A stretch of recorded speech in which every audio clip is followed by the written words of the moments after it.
Hello hello hello guys, can you all see me? क्या अभी better है ये?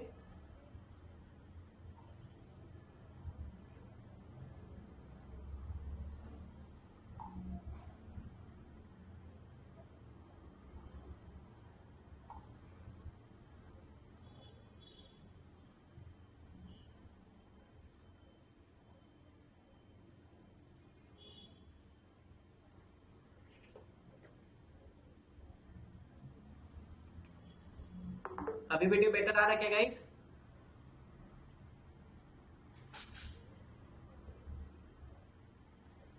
आई डोंट नो बीच में क्या होने लग जाता है नेटवर्क का अपने ही मन से।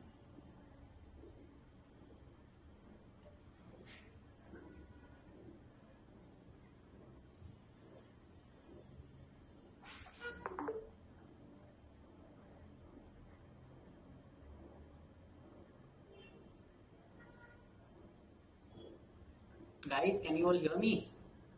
रिप्लाई तो करो।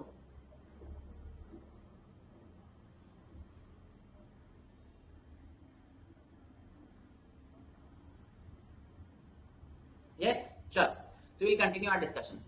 हम क्या बोल रहे थे? हम आपको ये बोल रहे थे कि इंसॉल्वेंसी एंड बैंक्रप्सी कोड आया 2016 में। उसके बाद इंडिया में बहुत मॉन्यूमेंटल चेंजेस आए, ऐसा लोगों को लगा कि लोगों को क्या लगा, मतलब इंटरनेशनल लेवल पे, ग्लोबल लेवल पे India jumped a number of places in the ease of doing business index.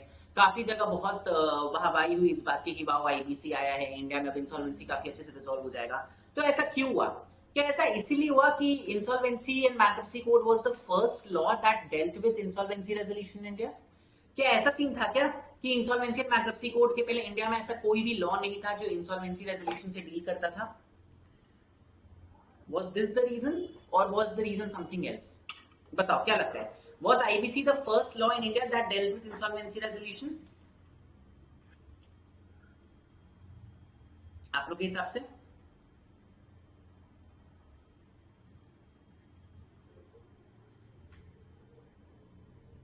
No, it was not. It was actually एकदम उल्टा।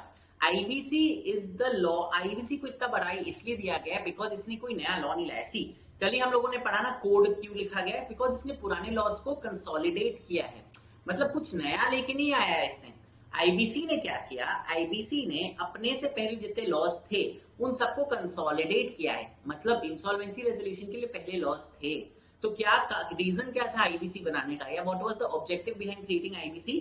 तो ऑब्जेक्टिव वाज, पहले इतने सारे लॉज हुआ करते थे और इतने स्कैटर्ड प्रोविजंस थे कि it was very confusing and a lot of problems were there. ठीक है, मतलब थोड़ा सा प्रोविजन हम लोग ने कंपनीज एक्ट में डाल दिया, थोड़ा सा प्रोविजन हम लोग ने पार्टनरशिप एक्ट में डाल दिया, थोड़ा सा प्रोविजन हम लोग ने इंडिविजुअल इंसॉल्वेंसी एक्ट में डाल दिया, थोड़ा सा हमने सीका में डाल दिया, थोड़ा सा सारपीसी में डाल दिया, थोड़ा सा आरडीडीपीएफआई एक्ट में डाल दिया। मतलब there was no single law which used to deal with insolvency resolution. There were provisions which were scattered amongst different laws. Now एक बात बताओ, जब प्रोविजंस ही अलग अलग लॉज में स्कैटर्ड होंगे तो क्या कोई भी लॉ एक होलिस्टिक लॉ बन पाएगा क्या? कितने मल्टीपल प्रॉब्लम्स आते थे। प्रॉब्लम्स क्या आते थे? मान लो आपको कंपनीज एक्ट के अंदर के प्रोविजंस बोल रहे, तुम एनसीएलटी के पास जाओगे, ठीक है। सार्फेसी एक्ट के अंदर के प्रोविजंस बोल रहे, नहीं तुम डीआरटी के पास जाओ। कौन से फोरम के पास जाना वही समझ में नहीं आता था। क्यों? बिकॉज जितने ज्यादा लॉज होंगे उतने ज्यादा अलग अलग फोरा होंगे, उतने ज्यादा अलग अलग प्रोसेसेस होंगे, उतने ज्यादा अलग अलग प्रोविजंस होंगे। आज एक लॉ ये बात बोल रहा है तो दूसरा लॉ ये बात बोल रहा है। मतलब there were laws and the problem was there were so many different laws that it itself became a problem. IBC बनाने का ऑब्जेक्टिव यही था कि देखो, तुम जो बाकी जो डिफरेंट डिफरेंट लॉज है, तुम लोग भाड़ में जाओ, हम तुम लोग सबको कंसोलिडेट करके एक लॉ बनाएंगे एंड वही लॉ फॉलो किया जाएगा। समझ में आया? सो इंसॉल्वेंसी एंड बैंक्रप्सी कोड को इतना बड़ाई, इतना सक्सेस इसलिए मिला, वन बिकॉज इसने पुराने सारे लॉज को अमेंड कर दिया। ठीक है। दूसरा सक्सेस का सबसे बड़ा रीजन कोई गेस कर सकता है क्या? आईबीसी का, आईबीसी का सक्सेस का दूसरा बड़ा रीजन क्या हो सकता है?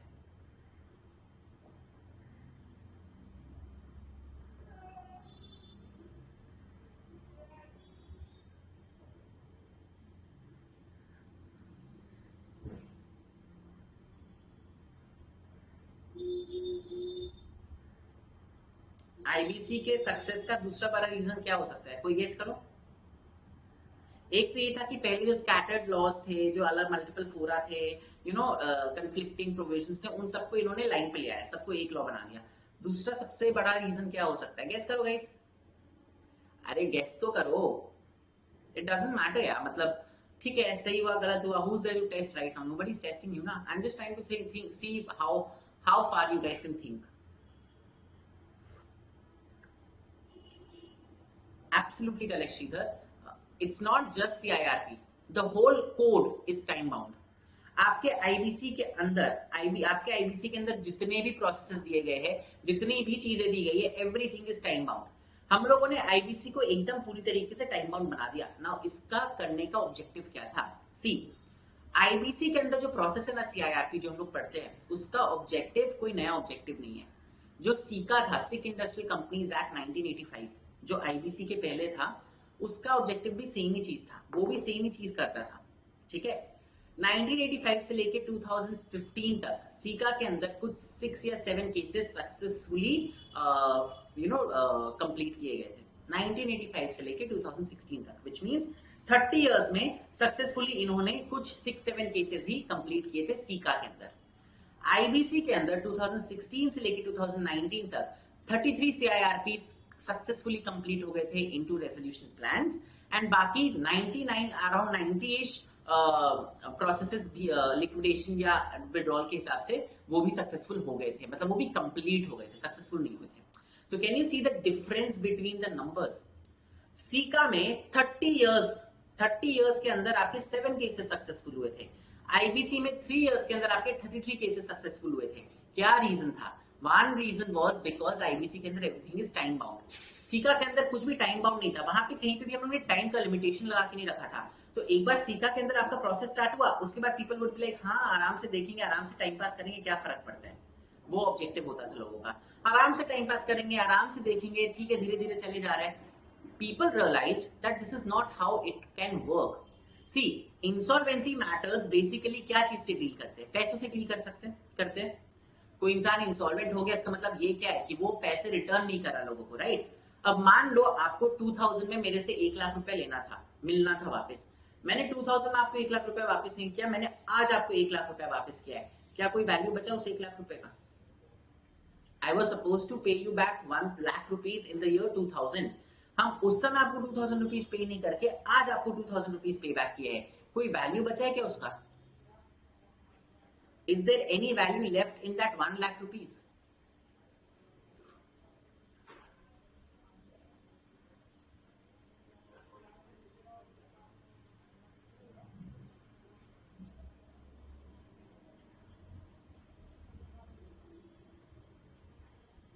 बताओ.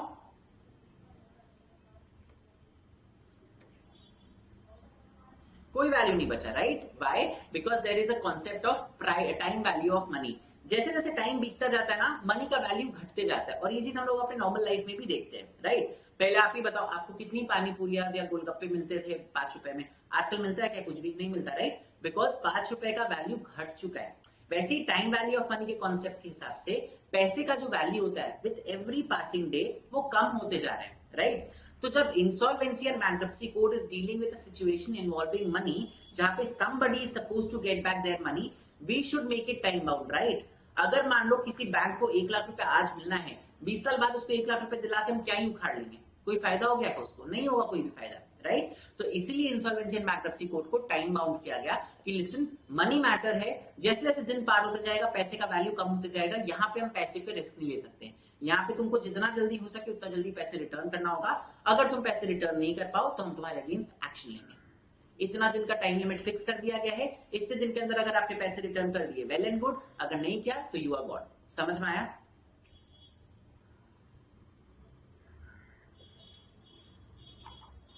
So 2 reasons why IBC was such a huge success was one, because IBC के अंदर पुराने सारे लॉज जो कि स्कैटर्ड हुआ करते थे, इधर उधर की बातें करते थे, कुछ ये बोल रहा है, कुछ ये बोल रहा है, कोई बोल रहा है इस फोरम के पास जाओ, कोई बोल रहा है उस फोरम के पास जाओ. आईबीसी ने उन सबको मिला के कंसोलिडेट करके एक कर दिया. एंड सेकेंड, आईबीसी में हर प्रोसेस को टाइम बाउंड कर दिया गया. Every process has been time bound. ठीक है. अब जब हर प्रोसेस को आपने टाइम बाउंड ही कर दिया खुद से, तो फिर now you don't have any scope की चीजें बेमतलब का खिंचाएंगी. समझ में आया? These are the 2 reasons why IBC became very very successful. But कोई भी चीज जब आप बड़ा चीज लेके आते हो ना, तो हर चीज उतना विशी वॉशी, उतना फ्लारी, उतना रोजी दिखता है, बट उसके अंदर प्रॉब्लम्स बहुत सारे आते हैं ना। आईबीसी में भी आपने बोल तो दिया कि हम सब पुराने लॉस को कंसोलिडेट कर देंगे, हम इंडिविजुअल्स के साथ भी डील करेंगे, कंपनीज के साथ भी डील करेंगे, फर्म्स के साथ भी डील करेंगे, एलएलपीज के साथ भी डील करेंगे, बट क्या असेट्स, लायबिलिटीज, डेट्स, ये सब के मामले में इंडिविजुअल्स के साथ डील करना will be same as how you deal with companies? क्या डेट्स, असेट्स, इन सब के मामले में आप इंडिविजुअल के साथ उसी तरीके से डील करोगे जिस तरीके से आप एक कंपनी के साथ डील करोगे? आज कंपनी और इंडिविजुअल्स में कुछ फंडामेंटल डिफरेंसेस होते हैं, जो डिफरेंसेस हमेशा रहेंगे ही रहेंगे। क्या फंडामेंटल डिफरेंसेस की बातें कर रहे हैं हम? एक इंडिविजुअल जो होता है, that individual is the owner of his assets, right? आज इंडिविजुअल, किसी भी इंडिविजुअल का कितना भी हालत खराब हो जाए, उस इंडिविजुअल के असेट्स के लिए कोई और डिसीजन नहीं ले सकता। अगर आज मेरे पास कोई असेट है जो कि मेरा असेट है, चाहे हम कितने भी बैंकरप्ट हो जाए, चाहे हम कितने भी गरीब हो जाए, मेरे असेट के लिए डिसीजंस हम ही लेंगे, कोई और नहीं ले सकता। कंपनीज के साथ ऐसा नहीं होता। असेट्स कंपनीज का होता है, लेकिन कंपनीज के असेट के लिए डिसीजन कोई और लेते हैं, उसके शेयर होल्डर्स लेते हैं, उसका मैनेजमेंट लेता है, एंड आईबीसी के केस में उसके क्रेडिटर्स लेते हैं। तो सबसे पहला तो उनका फाउंडेशन का ही पूरा बेसिक डिफरेंस आ गया ना, उनका स्ट्रक्चर का ही पूरा बेसिक डिफरेंस आ गया। उसके बाद अब एक बात बताओ, कंपनीज और एलएलपी से रिलेटेड केसेस आप कहां लेके जाते हो? कौन सा फोरम है जिसको एक्सक्लूसिव ज्यूरिसडिक्शन दिया गया है कंपनीज एंड एलएलपी के केसेस को से डील करने के लिए?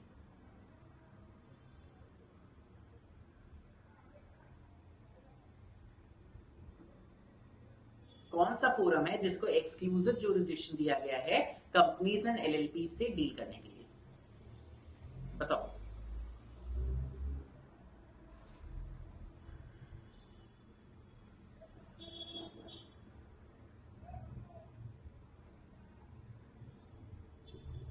बताओ। एनसीएलटी। क्या इंडिविजुअल्स एंड फर्म्स एनसीएलटी के पास जा सकते हैं? आपने बोला हम एक ही लॉ के अंदर चारों के साथ डील करेंगे। अगर आप एक ही लॉ के अंदर चारों के साथ डील कर रहे हो, तो इस लॉ के अंदर एक फोरम डिसाइड करोगे, उसी के पास सारे केसेस जाएंगे।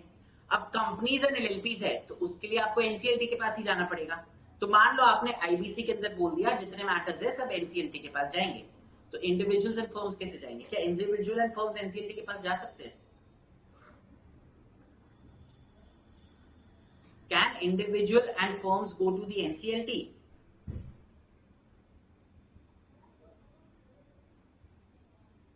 बताओ।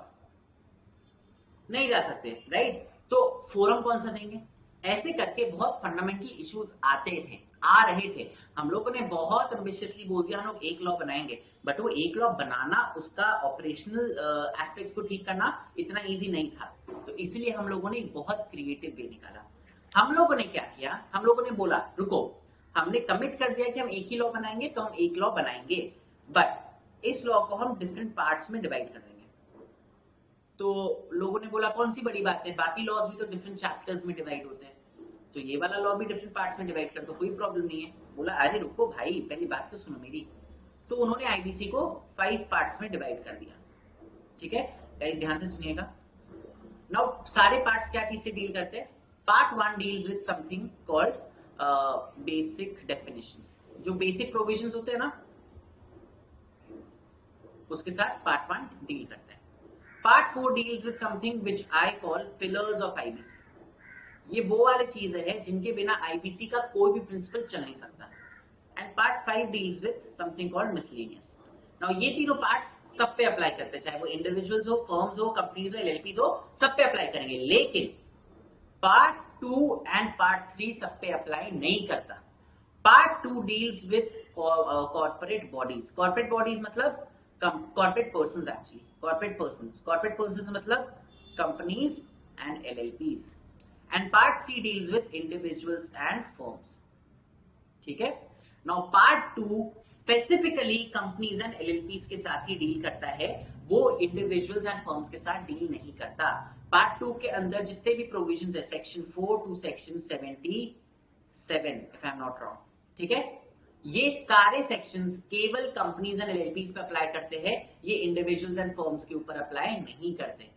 एंड सेम वे पार्ट 3 के अंदर जितने भी केसेस है, जितने भी प्रोविजंस है, वो प्रोविजंस केवल इंडिविजुअल्स एंड फर्म्स पे अप्लाई करेंगे, वो प्रोविजंस कंपनीज एंड एलएलपीज पे अप्लाई नहीं करते हैं। ठीक है। अच्छा सर, ये करने का लॉजिक क्या हुआ? ये करने का लॉजिक ये हुआ कि हम लोगों ने दोनों के अंदर, दोनों पार्ट में प्रोसेसेस को थोड़ा थोड़ा चेंज कर दिया। जो हमारे को प्रॉब्लम्स आ रही थी ना कि डिसीजंस कौन लेगा, फोरम कौन सा होगा, उसको हम लोगों ने चेंज कर दिया। पार्ट 2 के लिए फोरम हम लोग ने बोल दिया एनसीएलटी रहेगा, बिकॉज यहाँ कंपनीज एंड एलपीज है। पार्ट 3 के लिए हम लोग ने बोल दिया डेट रिकवरी ट्रिब्यूनल के पास जाना होगा, आप एनसीएलटी पास नहीं जा सकते। पार्ट 2 में हम लोगों ने बोला कि कंपनी के एसेट्स के लिए सारा decision will be taken by the creditors. Part 3 में हम लोगों ने बोला नहीं, जो इंडिविजुअल है वही अपना सारा डिसीजन लेगा, इस प्रोसेस के थ्रू लेगा। तो जो हमारे फंडामेंटल डिफरेंसेस थे ना, उन डिफरेंसेस को हम लोगों ने कैसे ओवरकम किया? अब वो फंडामेंटल डिफरेंसेस तो आप ओवरकम नहीं कर सकते ना, तो हम लोगों ने लॉज ही डिफरेंट बना दिए, उनके लिए प्रोसेसेस ही डिफरेंट बना दिए by putting them in different parts. समझ में आया?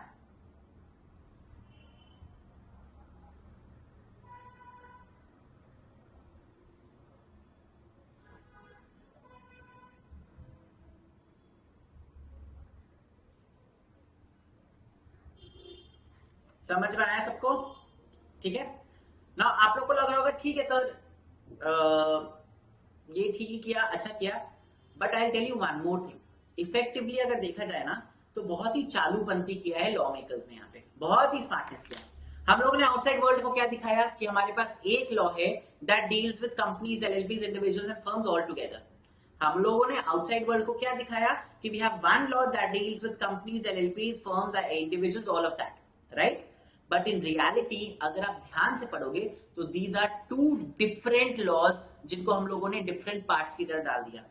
क्यों हम ऐसा बोल रहे हैं? बिकॉज जनरल में किसी भी लॉ के अंदर कितना डेफिनेशन सेक्शन होता है? जनरल में अगर मान लो कोई एक लॉ आप पढ़ रहे हो तो उसके अंदर कौन सा डेफिनेशन सेक्शन होगा? सेक्शन 2 या सेक्शन 3? एक ही डेफिनेशन सेक्शन होता है। यहां पे भी there is one definition section called section 3।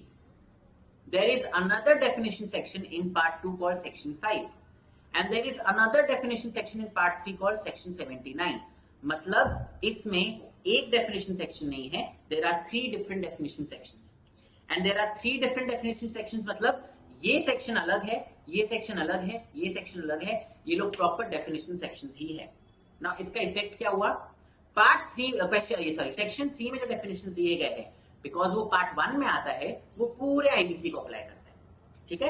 Section 5 के डेफिनेशंस केवल पार्ट 2 को अप्लाई करते हैं एंड सेक्शन 79 के डेफिनेशंस केवल पार्ट 3 को अप्लाई करते हैं। तो भाई जब पार्ट 2 एंड पार्ट 3 के पास अपना अपना डेफिनेशन सेक्शन है, अपना अपना प्रोसेस है, अपना अपना एडजुडिकेटिंग फोरम है, एनसीएलटी एंड डीआरटी, तो बता दो ये सेम लॉ किस तरीके से हुआ? ये इफेक्टिवली तो दो अलग अलग लॉ हुआ ना, जिसको उठा के हम लोगों ने सेम नाम के अंदर डाल दिया, दो अलग अलग पार्ट बना के। इफेक्टिवली तो वही हुआ कि ये सेम लॉ कहां से हुआ, आप ये बताओ। आप लोगों को समझ में आ रहा है हम क्या बोल रहे हैं? हम लोगों ने बाहरी दुनिया के लिए बोल दिया हमने एक लॉ बनाया है, बट इफेक्टिवली देखा जाए तो कोई एक लॉ नहीं है, ये है दो अलग अलग लॉज, जिनको अलग अलग पार्ट्स में डाल के हम लोगों ने एक ही नाम के अंदर डाल दिया। समझ आ रहा है सबको?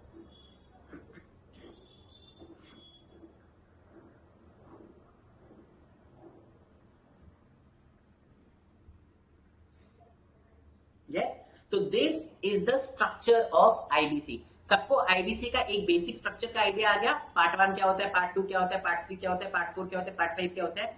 गाइज याद रखिएगा, ये चीज आपके दिमाग में एकदम क्लियर रहना चाहिए। पार्ट 2 मतलब कंपनीज एंड एलपीज, पार्ट 3 मतलब इंडिविजुअल्स एंड फर्म्स। अच्छा, now very interesting thing,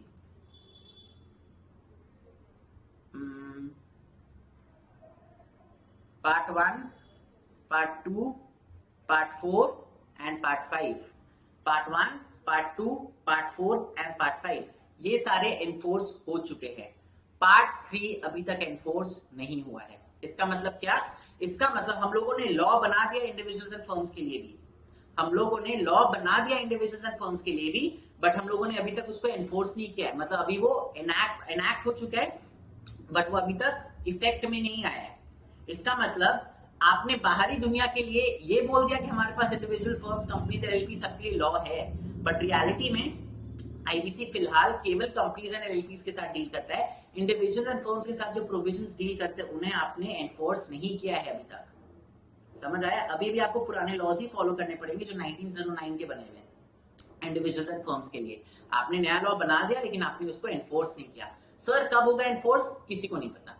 law में कहीं पे भी नहीं लिखा हुआ है कब इन्फोर्स होगा, ये पूरा डिसीजन सेंट्रल गवर्नमेंट के ऊपर है। जब उन्हें लगता है कि India is ready, they have the necessary infrastructure, the people of India have the necessary awareness, then वो they will enforce it. And I really think it's a long shot, काफी टाइम लगेगा, अभी आजकल में इन्फोर्स होने वाला नहीं है। वाई? बिकॉज ऑनेस्टली इसके लिए इंफ्रास्ट्रक्चर हमें काफी स्ट्रॉन्ग चाहिए एंड हमारे लोगों में अवेयरनेस काफी स्ट्रॉन्ग होना चाहिए। इसलिए I don't think part 3 is gonna get enforced any time soon. But देखो पेपर में तो हमारे पास लॉ है, बाहरी दुनिया को दिखाने के लिए पेपर में तो हमारे पास लॉ है, चाहे कोई कुछ भी बोल ले, we have a law that deals with insolvency resolution of individuals and firms. समझ आया सबको?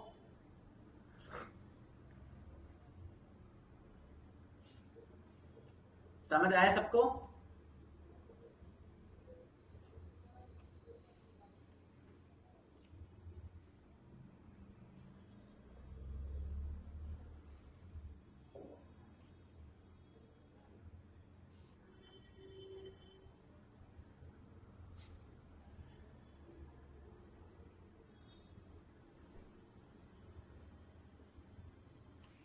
यस, चलो डन। ठीक है, so this is the structure of insolvency and bankruptcy code. Guys हम जानबूझ के आज नोट्स के हिसाब से, आपके मॉडल के हिसाब से नहीं जा रहे, बिकॉज जो मेन लेक्चर्स कंटिन्यूसली स्टार्ट होंगे 3 महीना बाद होंगे, तो उस समय तक आपको ऐसे भी कुछ याद नहीं रहने वाला, वो बीच में अटक जाएगा। इससे बेटर हम लोग एक ऐसा बेसिक आइडिया ले लेते हैं सब्जेक्ट का, कि इस लॉ का हम लोग ऐसे बेसिक आइडिया लेते हैं जो we will remember. Now you will always remember IBC has 5 parts, वो पार्ट ये चीजों के साथ डील करता है। ठीक है, नाउ नेक्स्ट अपने एक चीज हम आप लोग को यहाँ पे बोले, which is something new that you must have heard, pillars of IBC. Now what do I mean when I say pillars of IBC? Any idea? See, IBC जब बनी ना, तो लोगों ने जब आईबीसी बना, वो लोग जब आईबीसी ड्राफ्ट कर रहे थे, तो दे रियलाइज कि उन्हें प्रॉपर इंफ्रास्ट्रक्चर चाहिए to enforce this law. Infrastructure चाहिए मतलब उन्हें अलग अलग टाइप की अथॉरिटीज, अलग अलग टाइप के इंटरमीडियरीज चाहिए, which will be specially created for the purpose of insolvency resolution. ठीक है, वो स्पेशली क्रिएट किए जाएंगे फॉर इंसॉल्वेंसी रेजोल्यूशन। उनका काम ही होगा इंसॉल्वेंसी रेजोल्यूशन देखने का। ऐसा कोई भी अथॉरिटी उस समय इंडिया में एग्जिस्ट नहीं करता था जो ये काम ले सकता था, and therefore the government thought, the law makers thought that they should come up with new and special intermediaries, new and special authorities that will take care of IBC. Now ये पिलर्स कौन कौन से हैं? There is something called Insolvency and Bankruptcy Board of India. Then there is something called Insolvency Professionals Agency, Professionals, पहले professionals देख लेंगे अपने। फिर there is something called Insolvency Professional Agency, then Information Utility and Adjudicating Authority. Adjudicating Authority IBC के अंदर नहीं बना है, वो पहले से बना हुआ था, हम लोगों ने बस उनको एडिशनल पास दे दिए। बट बाकी के 4 IBBI, IP, IPA and information utility, ये चारों authorities have been created under insolvency and bankruptcy code. इनको क्रिएट ही किया है हम लोगों ने इंसॉल्वेंसी एंड बैंक्रप्सी कोड के अंदर।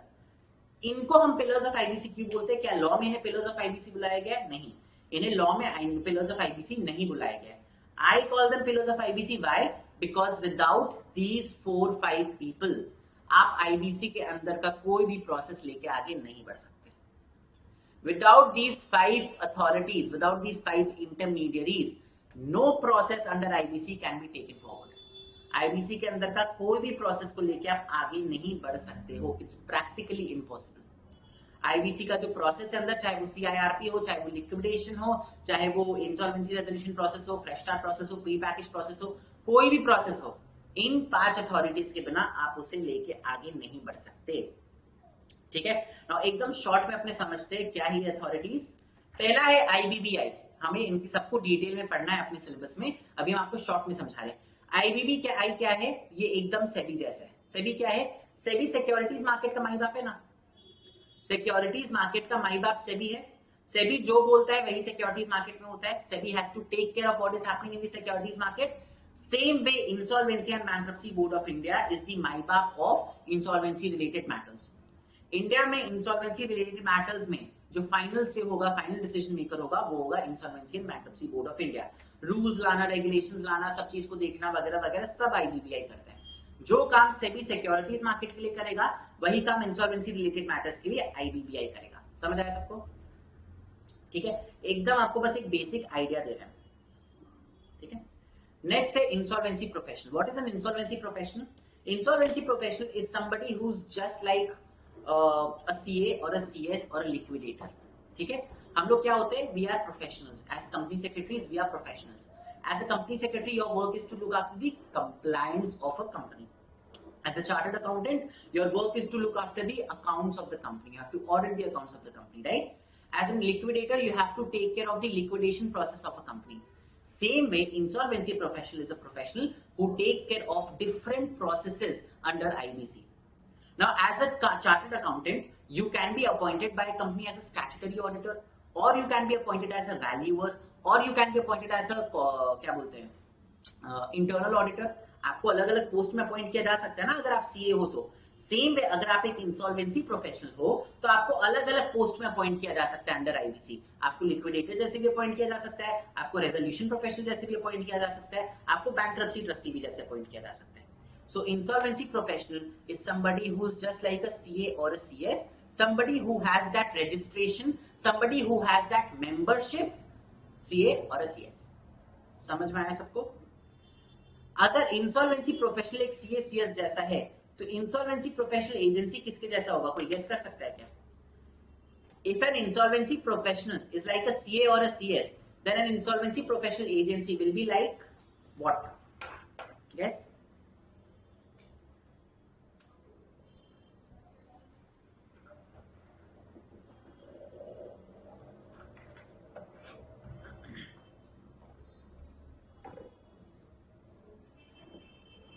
It will be like ICAI और आईसीएसआई. ठीक है, आईसीएआई और आईसीएसआई का क्या काम होता है? आईसीएआई और आईसीएसआई का काम होता है कि आप लोगों का एग्जामिनेशन लो, लोगों को मेंबरशिप दो एज सीएसीएस, उनको रेगुलेट करो, उनका पूरा काम देखो वगैरह वगैरह. मतलब बेसिकली उनका काम होता है आप सीए या सीएस लोगों को पूरा प्रॉपर्ली रेगुलेट करो. Same way insolvency professional agency का काम होता है कि आप इंसॉल्वेंसी प्रोफेशनल्स को रेगुलेट करो. वो एग्जाम्स कंडक्ट कराते हैं, वो उनको मेंबरशिप देते हैं, वो उनको रजिस्ट्रेशन देते हैं, वो उनका कोड ऑफ कंडक्ट बताते हैं, ग्रीवेंसेस एड्रेस करते हैं, ऑल ऑफ दैट. जो सारी चीजें आज आईसीएसआई हमारे लिए करती है वही चीजें इंसॉल्वेंसी प्रोफेशनल एजेंसी एक इंसॉल्वेंसी प्रोफेशनल के लिए करती है. ठीक है, नेक्स्ट है इंफॉर्मेशन यूटिलिटी. इंफॉर्मेशन यूटिलिटी का क्या काम होता है? इंफॉर्मेशन यूटिलिटी का काम होता है एक इंफॉर्मेशन बैंक बन के रहने का. जैसे अपना केवाईसी आरए क्राफ्ट रजिस्ट्रेशन केवाईसी वाला एजेंसी जो होता है, या फिर जैसे अपना जो डिफरेंट क्रेडिट रेटिंग वाले लोग होते हैं, राइट? तो जैसे वो वाले अथॉरिटीज होते हैं ना जो लोग अपना इंफॉर्मेशन जमा करके रखते हैं, इंफॉर्मेशन यूटिलिटी का भी काम होता है कि वो हर कंपनी का, हर एलएलपी का फाइनेंशियल इंफॉर्मेशन अपने पास रखे. ठीक है ना? कैसे ये लोग अब फाइनेंशियल इंफॉर्मेशन लेके आएंगे लोगों का? कंपनीज के पास छीन के थोड़े लेके आएंगे, दो हम तुम्हारा फाइनेंशियल इंफॉर्मेशन लेके जा रही है, तो नहीं कर सकते. तो कैसे लेके आएंगे financial information? Companies are suppose to give their financial information to information utility. अगर कोई कंपनी बोल दे कि नहीं हम नहीं देंगे अपना इंफॉर्मेशन, ओके मत दो, आपको कुछ बेनिफिट्स नहीं मिलेगा अंडर टैक्स. सिंपल. अगर गवर्नमेंट को कोई काम कराना हो तो ये करती है ना कि या तो तुम मेरी बात सुन के ये काम कर लो, नहीं तो फिर तुम्हारे बेनिफिट्स तुमको नहीं मिलेंगे. तो सेम वे हम लोगों ने क्या किया, हम लोगों ने कंपनीज को बोला देखो तुम्हारे पास जो इन्फॉर्मेशन है, फाइनेंशियल इन्फॉर्मेशन है, ला के अपना इन्फॉर्मेशन यूटिलिटी के पास दे दो. अगर तुम इन्फॉर्मेशन दे दोगे तुमको टैक्स बेनिफिट्स मिलते रहेंगे, तुम इन्फॉर्मेशन नहीं दोगे तुमको टैक्स बेनिफिट्स नहीं मिलेंगे. कोई तुमको फोर्स नहीं कर रहा इन्फॉर्मेशन देने के लिए, तुम्हारे पे डिपेंड करता है तुमको करना है कि नहीं. ठीक है, तो information utility is that place, that bank where all the financial information of a particular company is stored. ठीक है, an adjudicating authority are NCLT and DRT, जो दो अथॉरिटीज है जो सारा ऑर्डर्स जजमेंट्स वगैरह पास करेंगे. समझ में आया? इन 5 लोगों के बिना कोई भी process under IBC is impossible. IBC के अंदर का कोई भी process is impossible without the involvement of these 5 authorities. समझ आया बच्चों?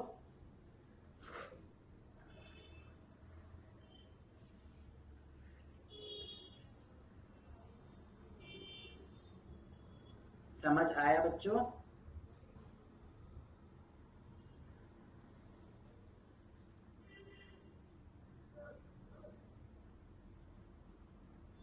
या ठीक है, तो आज हम लोगों ने क्या क्या डिस्कस किया? हम लोगों ने डिस्कस किया इंसॉल्वेंसी एंड बैंक्रप्सी कोड का पूरा स्ट्रक्चर क्या होता है, सारे स्ट्रक्चर का क्या इंपॉर्टेंस है, क्यों ऐसा स्ट्रक्चर बनाया गया है, इस स्ट्रक्चर में ऐसे क्यों डाला गया आईबीसी को. ठीक है, एंड देन हम लोग ने पिलर्स ऑफ आईबीसी डिस्कस किया. ठीक है, I think we stop here because इससे ज्यादा कुछ भी पढ़ाएंगे तो वो आधा में रह जाएगा and we anyway have to study all of that when we continue with our lectures in June. ठीक है, तो I'll stop these lectures here. आप लोगों को कोई भी क्वेश्चन है तो आप लोग पूछ लो अभी, नहीं तो we'll end the lecture. कोई भी क्वेश्चन है जल्दी से पूछो, नहीं तो we'll end the lecture.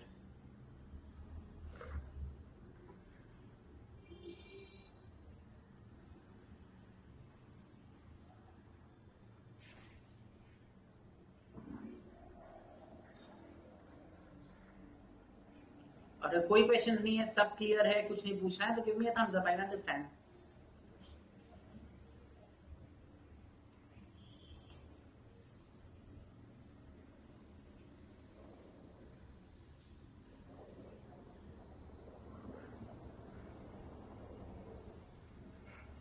Can we get this notes in Telegram group? It is already there in Telegram. Manish, insolvency का लेक्चर कैसे होगा? इंसॉल्वेंसी का लेक्चर भी आपका जून में ही स्टार्ट होगा. We are not able to provide demos for that right now, but वो भी जून में स्टार्ट होगा. इंसॉल्वेंसी के जो लेक्चर्स होते हैं वो हम लोग पावर पॉइंट प्रेजेंटेशन के थ्रू पढ़ते हैं. ठीक है, बहुत शॉर्ट होते हैं, वो 20 to 25 आवर्स की होते हैं, ज्यादा टाइम नहीं लेते हम बिकॉज ओपन बुक सब्जेक्ट है. ओपन बुक सब्जेक्ट होने की वजह से आई बिलीव दैट आप जितना टाइम बचा सको उतना टाइम बचा लेना. एंड बिकॉज आप सीआरआई ऑलरेडी पढ़ रहे हो तो हम लोग को बहुत ज्यादा टाइम उसमें नहीं लगाना पड़ता है. हम लोग वहां पे केवल मेन कॉन्सेप्ट्स डिस्कस करते हैं. मेन क्या, सारे कॉन्सेप्ट्स डिस्कस करते हैं हम लोग वहां पे, लेकिन वो बुक का रट्टा वाला चीज हम लोग नहीं करते. भाई बिकॉज एग्जाम में आपके पास बुक तो एनीवे रहेगा, राइट? कॉन्सेप्ट समझना जरूरी है. तो इंसॉल्वेंसी के लेक्चर्स हमारे पावर पॉइंट प्रेजेंटेशन के थ्रू होते हैं. प्रेजेंटेशन चल रहा होता है. I just give you an idea insolvency के लेक्चर्स कैसे होते हैं. Just 1 minute. हाँ,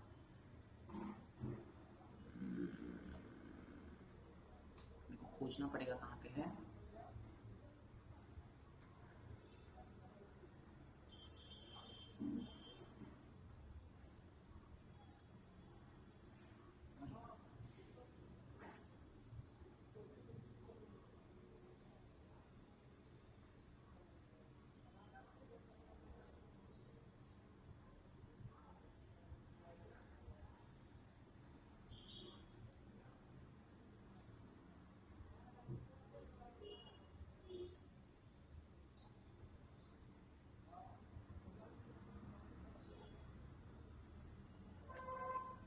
ये मेरे को मिल नहीं रहा अभी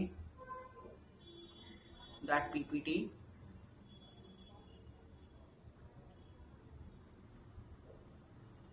बट इंसॉल्वेंसी के लेक्चर्स पीपीटी के थ्रू होते हैं. ठीक है, इंसॉल्वेंसी के नोट्स कैसे होते हैं? वो भी आपके कॉन्सेप्ट वाले नोट्स होते हैं. जो आपका पीपीटी होता है ना, उन्हीं पीपीटी का नोट्स बनता है. It's complete concept based. Now this time I am thinking of making some changes to it, उसको थोड़ा और इलस्ट्रेटिव एंड थोड़ा और बेटर बनाने का. So you will get to know about the new notes in June itself. ठीक है? नहीं, इंसॉल्वेंसी का डेमो नहीं है. इंसॉल्वेंसी का demo we haven't scheduled right now. We'll have it in June maybe.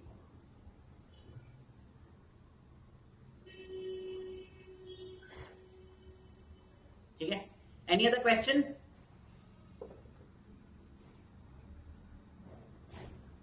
No?